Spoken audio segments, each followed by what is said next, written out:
Sperm motility.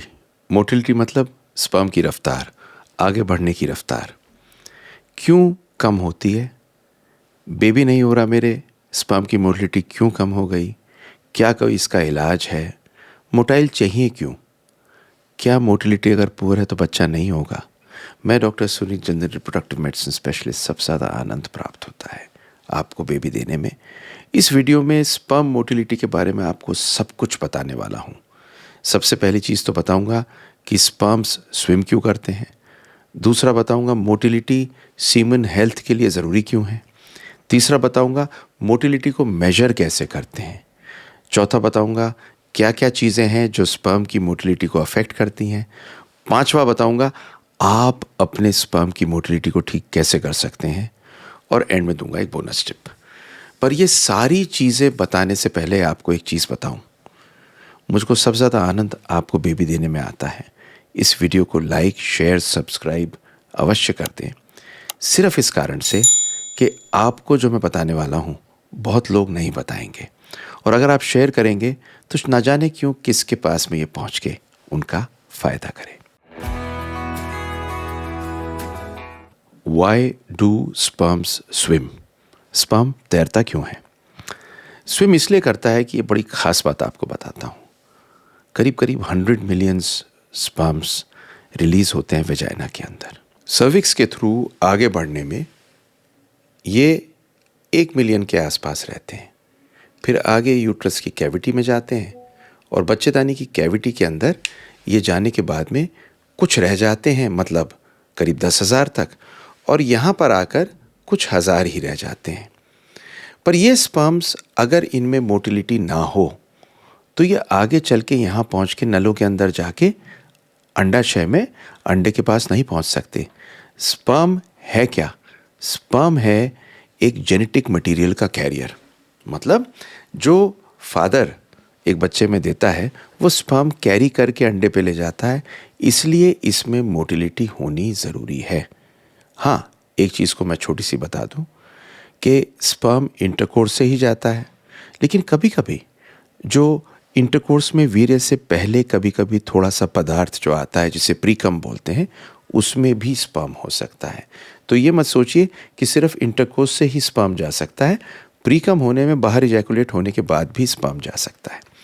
अब अगली चीज़ आती है कि साहब स्पर्म मोटिलिटी और ओवरऑल स्पर्म हेल्थ क्या है। स्पर्म और स्पर्म हेल्थ की कुछ चीज़ें खास हैं। पहली चीज़ है सीमन वॉल्यूम, मतलब आप वीर्य बना कितना रहे हैं, कितने ml है। अगला है टोटल स्पर्म काउंट, पूरे वीर्य में स्पर्म कितने हैं। ये नॉर्मली 33 से 46 मिलियन होने चाहिए। स्पर्म की कॉन्सेंट्रेशन कितनी है, मतलब 1 ml में कितने स्पर्म है। स्पर्म की वाइटैलिटी कितनी है, स्पर्म जिंदा कितने हैं, स्पर्म की मॉर्फोलॉजी कैसी है, स्पर्म की बनावट कैसी है। टाइम टू लिक्विफैक्शन, देखिए स्पर्म जब रिलीज होता है उस टाइम पर यह बिल्कुल गाढ़ा सा हो जाता है, और ये बिल्कुल गाढ़ा स्पर्म अगर लिक्विड नहीं बनेगा तो इसमें से स्पर्म्स निकाल के ऊपर नहीं जा पाएंगे।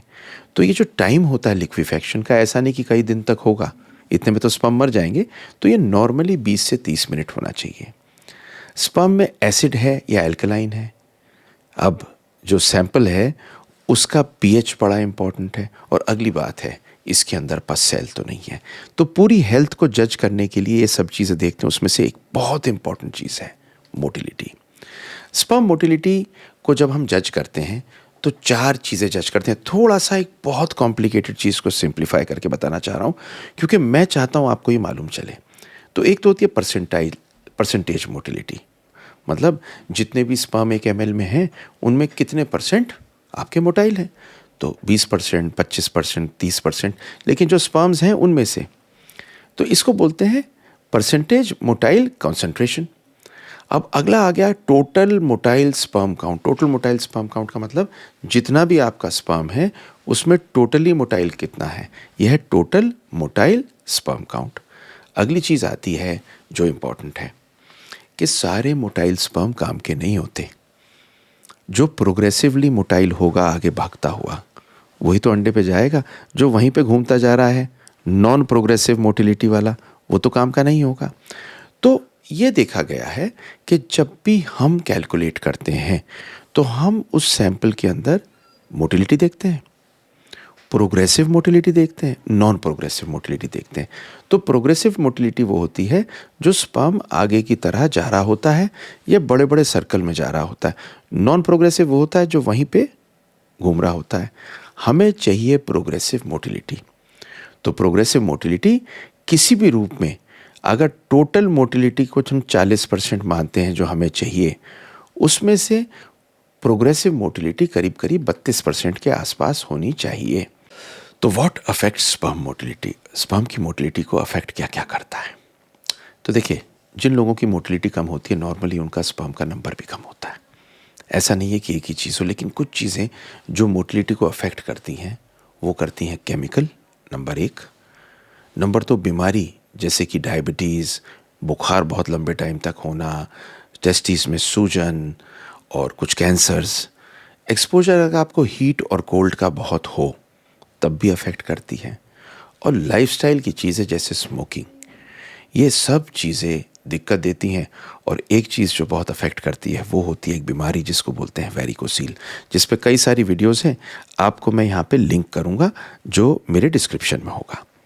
तो पुअर स्पर्म मोटिलिटी जब होगी तो वो देखा जाएगा कि उस कंडीशन के अंदर ये सब चीज़ें एग्जिस्ट करती हैं। ये तब भी हो सकता है अगर आदमी रेगुलर सेक्स ना कर रहा हो। रेगुलर सेक्स नहीं कर रहा हो तो मोटिलिटी कम हो जाती है। नाउ अगला क्वेश्चन है कि साहब स्पर्म की मोटिलिटी को मैं इम्प्रूव कैसे करूं?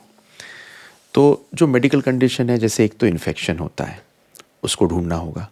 इन्फेक्शन को ढूंढने के लिए अगर पस सेल प्रेजेंट हैं तो आप इन्फेक्शन को ढूंढेंगे, इन्फेक्शन को ठीक करेंगे। पस सेल और इन्फेक्शन में मोटिलिटी कम होती है। नंबर दो, अगर पेशेंट को आप एग्जामिन करेंगे, वेरिकोसील है, मोटिलिटी कम है, तो वहाँ पर भी आपको काम करना पड़ेगा। पता है क्यों? पता है क्यों? क्योंकि वेरिकोसील को ऑपरेट करने के बाद में मोटिलिटी बेहतर हो सकती है। पर इसके अतिरिक्त लाइफस्टाइल के कुछ चेंजेस करने ज़रूरी होते हैं। आपको न्यूट्रिशियस खाना खाना है, अल्कोहल को कम करना है, स्मोकिंग को कम करना है, बल्कि बंद ही कर दीजिए। ये बड़ा फ़ायदा देखिए। एक मेटा एनालिसिस हुई जिसमें 20 स्टडी पे मेटा एनालिसिस हुई। जो रेगुलरली स्मोक करते हैं उनका लोअर स्पर्म काउंट पाया गया। एक और स्टडी पाई गई जिसके अंदर देखा गया कि जो ड्रग और अल्कोहल लेते हैं उनके अंदर भी ये प्रॉब्लम आई। खैर, ये अनक्लियर है कि स्पर्म मोटिलिटी ये बंद करने के बाद में दोबारा वापस आएगी, पर बंद करने के बाद में वापस आने के चांसेस तो होते ही हैं। कुछ एविडेंस ये भी कहती है कि अगर एक्सरसाइज कंसिस्टेंट हो तो स्पर्म की मोटिलिटी इंप्रूव होती है। एक स्टडी ने देखा कि ये बेनिफिट अगर 16 हफ्ते मतलब 4 महीने तक एरोबिक एक्सरसाइज की जाए तो 50 मिनट अगर पर वीक रेगुलरली 3 बार कम से कम की जाए तो पार्टिसिपेंट में स्पर्म काउंट और मोटिलिटी दोनों में फ़र्क आया। न्यूट्रिशियस खाना अगर आप खाएंगे, जिसके अंदर बेसिकली आप एंटीऑक्सीडेंट रिच फूड खाएंगे, बहुत सारी वीडियोस हैं मेरी उस पर, तो भी मोटिलिटी बेहतर होगी। पर एक चीज़ देखी गई स्टडी में कि जहाँ पर भी कैरोटीन लिया गया, बीटा कैरोटीन लिया गया, विटामिन सी लिया गया, स्पर्म्स हेल्दी हुए। एक चीज़ को ध्यान में रखिए कि आपको अगर अपनी डाइट ठीक करेंगे तो पूरी फर्टिलिटी अफेक्ट होगी। तो आप जो अपनी तरफ से कर सकते हैं वो सारे काम आपको करने हैं। स्पर्म मोटिलिटी पे मैंने ये वीडियो इसलिए बनाई कि ये बड़ी इंपॉर्टेंट है आपके लिए। तो एंड में क्या है बोनस टिप? सिर्फ मोटिलिटी से फ़र्क नहीं पड़ता, स्पर्म का नंबर, मोटिलिटी, वाइटैलिटी, साथ में स्पर्म की बनावट, सब मिलके एग्जैक्ट पिक्चर देती हैं कि कितने ऐसे स्पर्म हैं जो अंडे तक पहुंच सकते हैं। क्योंकि मोटिलिटी के साथ में हेल्दी स्पर्म अगर अंडे तक पहुंचेगा तो प्रेगनेंसी होगी। 50% आदमी का रोल है। अगर आपको प्रॉब्लम है तो डॉक्टर के पास अवश्य जाएं, ठीक कराएं। बैठे बैठे मोटिलिटी ठीक नहीं होगी। Love to make this video for you. Like, share, subscribe कर दीजिए जिससे उन पे पहुँचे जिनको इसकी ज़रूरत हो, क्योंकि सबसे ज़्यादा आनंद हमें आपको बेबी देने में आता है। खुश रहें, अपना ख्याल रखें, सलामत रहें, और भगवान है ना, आप जो चाहते हैं वो करेगा।